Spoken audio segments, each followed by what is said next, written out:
महाभारत केवल एक युद्ध की गाथा नहीं, बल्कि धर्म और अधर्म, न्याय और अन्याय, शौर्य और धैर्य की अमर कथा है। इस महान ग्रंथ में कई प्रसंग ऐसे हैं जो मानवीय संवेदनाओं और साहस की चरम सीमा को दर्शाते हैं। आज हम आपको ले चलते हैं उस अद्भुत घटना की ओर जहां द्रौपदी के अपमान का बदला लेकर भीमसेन ने एक अत्याचारी राक्षस समान पुरुष कीचक का अंत कर दिया, वो भी अज्ञातवास के नियमों को निभाते हुए। यह है कीचक वध की कथा, जहां अन्याय को सहने की जगह द्रौपदी ने न्याय के लिए आवाज उठाई और भीमसेन बने उसके न्याय का अस्त्र। पांडवों का अज्ञातवास मत्स्य देश की राजधानी विराटनगर में चल रहा था। 10 महीने शांतिपूर्वक बीत गए थे। एक दिन राजा विराट का साला कीचक अपनी बहन सुदेशना से मिलने आया।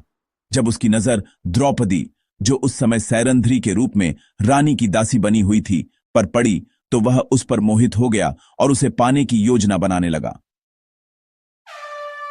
द्रौपदी ने महाराज विराट और रानी सुदेशना को कीचक की गलत नजरों के बारे में बताया और चेताया कि उसके 5 गंधर्व पति हैं जो एक दिन कीचक का वध कर देंगे, पर किसी ने उसकी बात को गंभीरता से नहीं लिया। अंततः द्रौपदी ने भीमसेन को सारी बात बताई। भीमसेन ने योजना बनाई कि द्रौपदी की जगह वे स्वयं नृत्यशाला में जाकर कीचक को मार डालेंगे। द्रौपदी ने कीचक को संदेश दिया कि वह रात को नृत्यशाला में मिले। रात को कीचक वहां पहुंचा, लेकिन वहां द्रौपदी की जगह भीमसेन छिपे हुए थे। जैसे ही कीचक ने उसे छूने की कोशिश की, भीमसेन ने गुस्से में आकर उसे लात घूंसों से पीटना शुरू कर दिया और अंत में उसकी हत्या कर दी। सुबह जब कीचक की मौत की खबर फैली तो विराट का दरबार पूरी तरह से स्तब्ध रह गया। द्रौपदी ने सबके सामने साफ साफ कहा कि यह मेरे गंधर्व पतियों का काम है। यह सुनते ही कीचक के भाई बहुत क्रोधित हो गए और द्रौपदी को पकड़कर कीचक की चिता के साथ जलाने के लिए ले चले। पांडव यह सब देखकर भी कुछ कर नहीं पा रहे थे, क्योंकि अगर वे कुछ करते तो उनका अज्ञातवास भंग हो सकता था।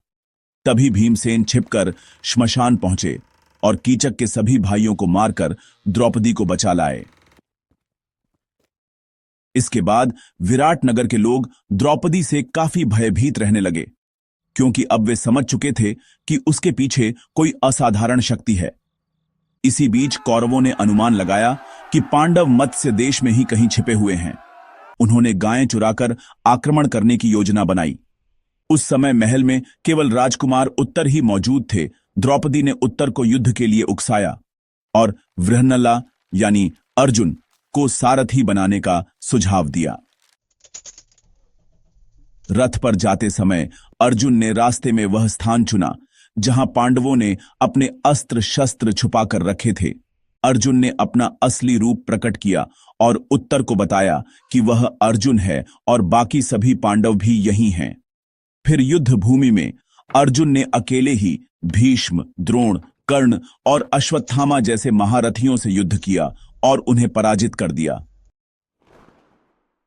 दुर्योधन ने सोचा कि अर्जुन ने अज्ञातवास की अवधि से पहले ही अपने को प्रकट कर दिया है, लेकिन भीष्म ने स्पष्ट किया कि पांडवों का अज्ञातवास पूरा हो चुका है और वे समय की गणना अच्छी तरह जानते हैं।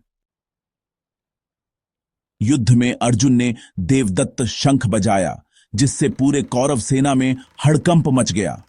अर्जुन ने अकेले ही कौरवों की सेना को तितर-बितर कर दिया और विजयश्री प्राप्त की।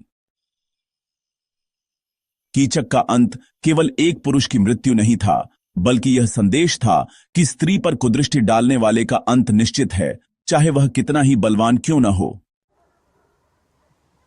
इस घटना ने न केवल द्रौपदी को न्याय दिलाया, बल्कि मत्स्य देश और कौरवों को यह चेतावनी भी दी कि पांडव कहीं छिपे हों या खुले मैदान में, वे अन्याय के विरुद्ध उठ खड़े होते हैं।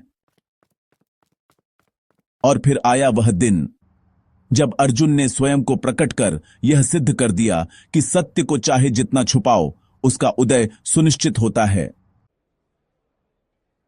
यही है महाभारत की आत्मा, जहां हर पग पर धर्म की परीक्षा होती है और विजयी होता है केवल सत्य। अगर आपको यह कहानी पसंद आई हो तो लाइक जरूर करें। कमेंट में बताएं कि अगली कहानी आप किस विषय पर देखना चाहते हैं और हमारे चैनल को सब्सक्राइब करना न भूलें ताकि आप इतिहास और धर्म से जुड़ी हर अगली कहानी सबसे पहले देख सकें। धन्यवाद। फिर मिलेंगे एक नई कथा के साथ।